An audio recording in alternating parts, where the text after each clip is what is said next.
Welcome to the Apatisiwin Program.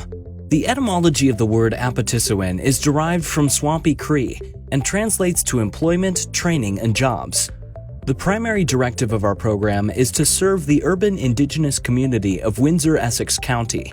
We aim to promote the values of industry strength and self-reliance with the goal of enhancing the unity of our people and improving the opportunities for meaningful employment.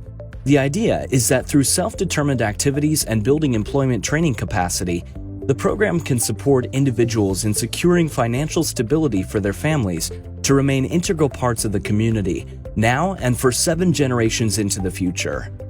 Program goals. The goals of the program may seem simple, but we understand that these can be some of the most difficult to achieve in our ever-expanding social situation. A primary motivator in all of this is that the individual must determine what it is they wish to do, as self-determined activities are foundational to accomplishing these goals and are unique to each individual. Thus, the all-encompassing goal of the Apatisiwin program is to provide support for Indigenous people to gain education, experience, and skills to achieve and maintain meaningful employment. Following the inspiration of the directive, the purpose is to provide opportunities for urban Indigenous people to improve their lives through culturally informed practices delivered through an employment-focused, demand-driven program model. Differences in service interventions. Due to the nature of our funding agreements, along with the consideration of federal legislation, Can-Am as an Apatisiwin site agrees to provide, where practical and upon request, the following services free of charge to the general public who are not members of the eligible clientele who are seeking assistance. Service needs assessments, such examples being employment counseling, compiling a return-to-work action plan, or providing a referral to another committee agency, and provide access to relevant information that assists individuals in making better informed decisions regarding employment. This is in direct contrast to the other method of intervention available to the Apatisiwin site, funded interventions. These funded interventions require a predetermined contract agreement before the funds can be released, and thus require specific criterion to be met in order to access this specific manner of Apatisiwin intervention. Client eligibility. Due to the explicit directive set out, the program does adhere to an eligibility criterion, ensuring that the intended client base of the Aboriginal Skills and Employment Training Strategy are people of Indigenous ancestry. While minimum level of service and drop-in services may be made available to anyone as required by federal legislation, the Apatisiwin funded interventions are intended for unemployed and underemployed, resident of Ontario, age 15 years or older. Client ineligibility. As previously stated, while minimum level of service and drop-in services may be made available to anyone as required by federal legislation, the following persons are not eligible for funded interventions. Individuals who do not disclose that they are currently receiving funding through another assets agreement holder. Employed persons who do not meet the specific eligibilities per Apatisiwin intervention, where there are no extraordinary circumstances and the activity is not time-limited. Full-time employed persons who receive wages or salaries that are reasonably within fair market value. Universal Consent and Release. The following form is titled Universal Consent and Release and is both a release of liability and a client disclosure form for the collection, use, and disclosure of your personal and health-related information. This process is necessary in order to establish informed consent between you, the client, and us, the Apatisiwin site. Informed consent goes beyond agreeing to the expectations and requires participants to fully understand and acknowledge the risks and benefits associated with participation. Reading form. So, as stated on the form, the undersigned, which is you, the participant, or your parent or legal guardian in the event that you are under 18, are granting Can-Am Indian Friendship Center permission for the participant to engage in the Apatisiwin program. This is essential for informed consent on account that this is a declaration by you or your parent or guardian that you are making the voluntary choice to participate in the program. Section 1 reads that the participant agrees not to sue and releases and discharges the Friendship Center and delivery site, its officers, agents, and employees from all liability to participant, his personal representatives, heirs, and next of kin for all loss or damage, and waives any claim or demands an account of injury to or death of the participant or damage to the property of the participant arising out of the participation of participant in the above course and/or activity. It is vitally important to understand and recognize that this agreement, release, waiver, and discharge shall not apply to any personal or property damage sustained by participant arising from the negligent acts or omissions of the Friendship Center or delivery site. Moving on to Section 2. This portion reads that the participant also agrees to indemnify and hold harmless the Friendship Center and delivery site from any loss, liability, damage, or costs that may be incurred due to the acts or admissions of participant during participation in the above program. The following Section 3 is confirmation that the undersigned certifies that the participant is physically fit and able to engage in the Apatisiwin Program. The section following that, listed as 4, cites that in the event of any accident or sudden illness, the Friendship Center or delivery site has your permission to have performed whatever medical emergency treatment may be deemed necessary to participant. The final section pertaining to the release of liability is Section 5, which outlines that it is further agreed that the undersigned have read, understand, and agree to comply with the rules and safety provisions established for said course and/or activity. That concludes the section regarding the release of liability. The following sections will be regarding the consent, use, and release of your personal and health-related information. So with that said, Section 6 outlines that the Friendship Center will collect, use, and disclose information about you for the following purposes: to enable us to contact you, to establish and maintain communications and contact with you, to provide necessary services to you in a variety of areas, office visits, home visits, assessments, accompany you on appointments, meetings, conferences, court appearances, hospitals, treatment centers, healing lodges, and others as identified, to develop plans of care and practice appropriate case management of your file, to provide specific information into a data collection system specific to the programs, which may include information on age, sex, education, residency, number of children, Aboriginal status, adoption, residential school, health, and others as identified, and program reporting requirements, some of which may be transmitted electronically, covered under Personal Health Information Protection Act, or FIPA. Section 7 reads that all workers at the Friendship Center or delivery site are aware of the sensitive nature of your health information and have received training in the acts and are sworn to an oath of confidentiality. If you are concerned about how your personal health information is collected, used, or disclosed, you may file a complaint against the center or site or individual through the Information and Privacy Commissioner of Ontario. From time to time, you may be accessing more than one program or service. This consent form will serve for all Friendship Center or delivery site programs you are currently accessing. One program designated as your primary care provider. Your original consent will be kept in that program file. Moving on to Section 8, it outlines that our center or site will ensure that only necessary information is collected about you.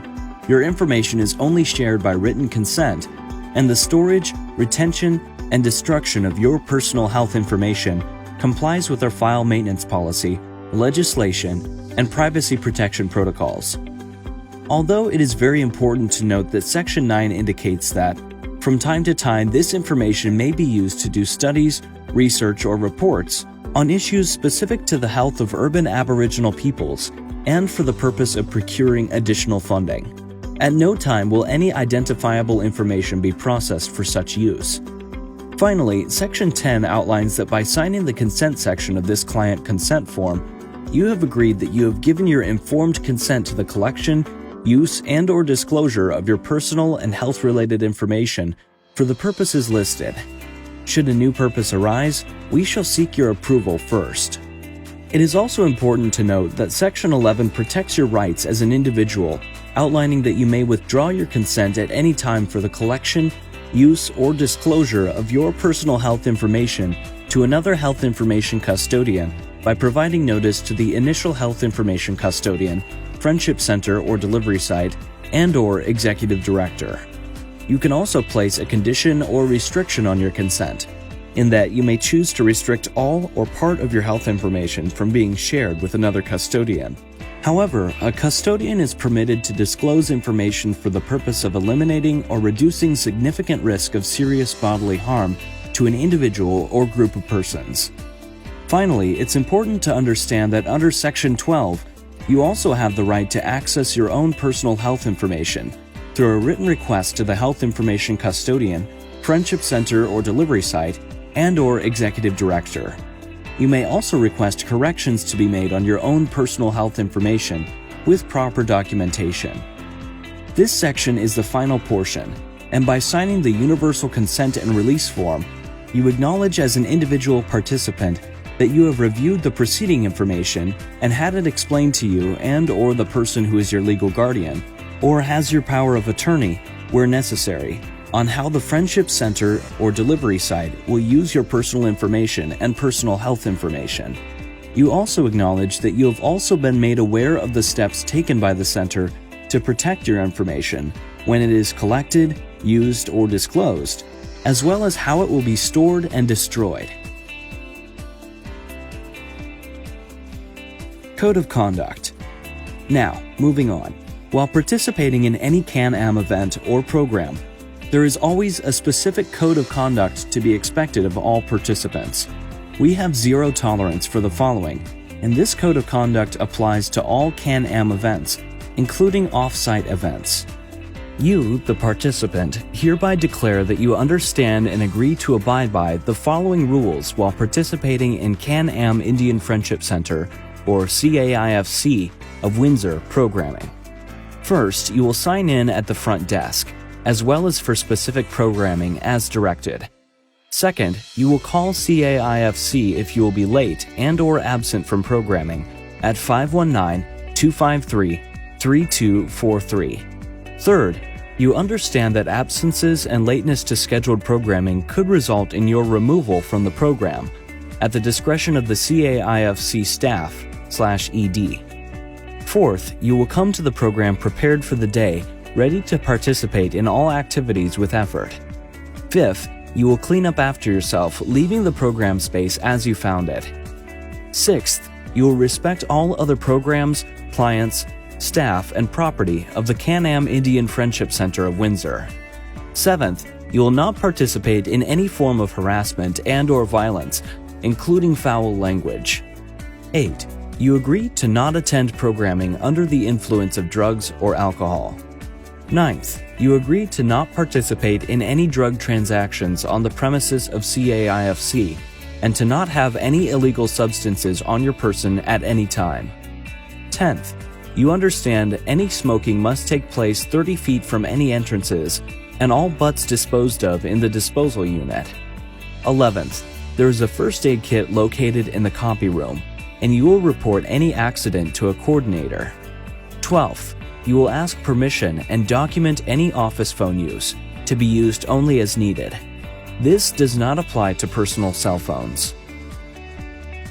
Conflict of interest speaks to a situation in which a person is in a position to derive personal benefit from actions or decisions made as a result of their capacity.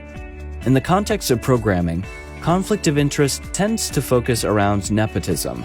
Thus, anyone who is a family member of the respective program coordinator would be considered in conflict of interest due to the shared family capacity. The term family member utilized by CAIFC includes spouses, including common law and same-sex partner, parents, grandparents, children, siblings, spouses of these relations, or people not related but reside in the same home.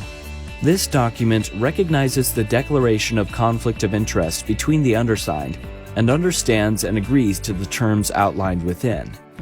The clientele who are eligible to apply for assistance under the programs and who are related directly, i.e. family member, to the employment counselor or career developer and/or staff at the Can-Am Indian Friendship Center. This acknowledges that even if there is no direct conflict of interest, any potential or perceived conflict of interest is being declared in order to prevent misunderstandings. The employment counselor or career developer acknowledges that the program intervention stated in the contract is based on individual need of the client and is not agreed upon as a result of any relationship between the employment counselor, career developer, and the client. The intake process is vital. In order for individuals to participate in the Apatisiwin program, they must be made aware of their rights as it pertains to liability and its subsequent release in certain circumstances. The aforementioned Universal Content Form addressed this specifically. Please ensure to provide your first and last name, date of birth, gender, marital status, first language, and whether or not you identify with a disability. The basic information collected is what allows us to develop plans of care and practice appropriate case management of your file. And this is the primary information that is necessary to be input into a data collection system for the purposes of establishing a file. It is vital that you provide your contact information because this is how we are able to establish and maintain communications with you. Addresses are necessary to mail any documents, phone numbers are required to actually establish communication, and email addresses are required in the event that the former are unsuccessful. Emergency contacts are required to ensure that there is a party that can be informed in the event of any accident. While client details could be considered secondary information, it does not make it any less vital and is also necessary as it provides us a better understanding of the situation being experienced. The client type will be decided by Service Canada as it relates to whether the individual has paid into or accessed employment insurance. Number of dependents inquires about how many people are dependent upon you in your household. Under the age of 22 qualifies as a dependent, as long as they do not have a spouse or partner. Individuals who are over the age of 22 can also be considered dependents in the event that they are unable to financially support themselves because of a mental or physical condition, or they have depended on their parents for financial support since before the age of 22. For the elderly, they would also be considered dependents in the event that they were financially supported by you, with you maintaining a home and the dependent lived with you, and the dependent for this particular recognition must be your parent or grandparent. Identity relates to the capacity to access funding, not general services. Due to the nature of the funding provider, the Aboriginal Skills and Employment Training Strategy, the goal of the funding is to increase the employability of Indigenous peoples specifically. Thus, this information is vital to corroborate that you meet the eligibility criterion for funded interventions. Although, keep in mind, clients who do not have Indigenous ancestry can still access the minimal level of services or drop-in services.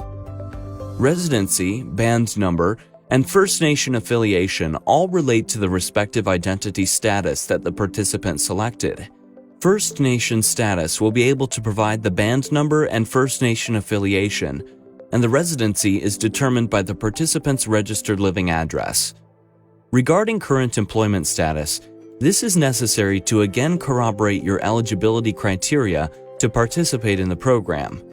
If you meet the other criteria, although are working full-time and have employment income, you may still be eligible for funded interventions, although an extraordinary circumstance would be required and the activity would have to be time-limited, with all of this being at the discretion of the Apatisiwin site. This section pertains specifically to the education already obtained. This assists us further in understanding the distance between the current situation and your desired outcome, as well as having a clearer understanding regarding potential barriers as they relate to employment. This is also necessary in the event that we need to obtain your high school transcripts to obtain a better understanding of your current course credits. This could be in the instance of skills upgrading or GED prep. This section is the most vital in the context of tertiary information, as it provides us a clear picture of your professional history. The position and titles allow us to understand where the bulk of your experience may lie, so that we can develop action plans to enhance this experience and expound on it as a learning opportunity. Reasons for leaving are also vital, so that we may better understand any issues or concerns that may relate to maintaining employment, although Disclosing this information will also allow the participant to discuss the experience so as to clarify it further with the Apatisiwin, especially to gauge if the dismissal was legal. Also, by referencing employment history, we can better establish what transferable skills and potential barriers to employment the client may experience. Now, barriers to employment relate to the potential disadvantages that individuals experience while attempting to secure work within the labor market. Please check any of the following barriers that may apply, as you may not be limited by a single barrier. Education services relate to the fact that you still need to complete your education, secondary or post-secondary, in order to be recognized as a viable candidate for employment in the labor force. Lack of labor force attachment means that despite the fact that you may be unemployed, you are actively looking for work and are available for employment at a moment's notice. Economic relates to the fact that there is a fixed cost that must be incurred by a new entrant, regardless of production or sales activities, into a market that current holders do not have or have not had to incur.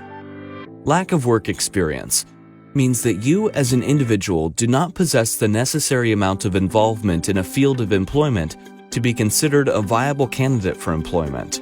Childcare relates to the fact that you may be unable to obtain employment due to lack of childcare for your dependents. Lack of transportation relates to the fact that you do not possess the capacity to commute to a potential place of employment. Lack of marketable skills speaks to the fact that you are claiming to have no skills that will assist in securing employment during the job search process. Remoteness applies specifically to people who may live in rural or remote areas, as it indicates that the length of the potential commute could be a barrier in itself, or there could be a shortage of employment in your respective remote area. Physical, emotional, or mental health addresses any physical, emotional, or mental health-related concerns that would be preventing the individual from either obtaining or maintaining employment. Language pertains to the individual's ability to communicate in the primary language of the industry, i.e. French or English. Others not listed above or described allows you to document what you perceive to be as a barrier. If you list no barriers to employment, this would indicate that there is nothing preventing you from obtaining employment, and thus prevents us from developing any type of action plan. The action plan is the core planning tool that provides the framework for contextualizing your unique experience and goals. While simple in design, the abstract language and segmentation allows for flexibility in goal design. For instance, the framework would allow for a standard 5-year plan to be broken up into smaller segments, which would allow for further exploration and detail into the intricacies of your goals. The short-term segment can range up to 1.5 years, with the intermediate segment then ranging from 1.5 to 3 years, and the long-term ranging from 3 to 5 years. Or the action plan can be utilized to achieve a goal in as short as a year, breaking each term in a segment of 4 months. As stated, the abstract and segmented nature of the framework allows for the plan to be tailored to the individual, and thus the timeline could even be constructed based on singular goals that the participant wishes to achieve. Again, the goal is to support the participant in obtaining experience in education so as to obtain and maintain meaningful employment, and this can only be achieved by holding both the program and the participant accountable to the process. This portion is for the actual result of the action plan, to be completed upon the conclusion of the agreed-upon timeline. This is to ensure accountability for both the program and the participant. This allows for the individual to experience a sense of closure upon success, or a sense of support if revision and redrafting is required.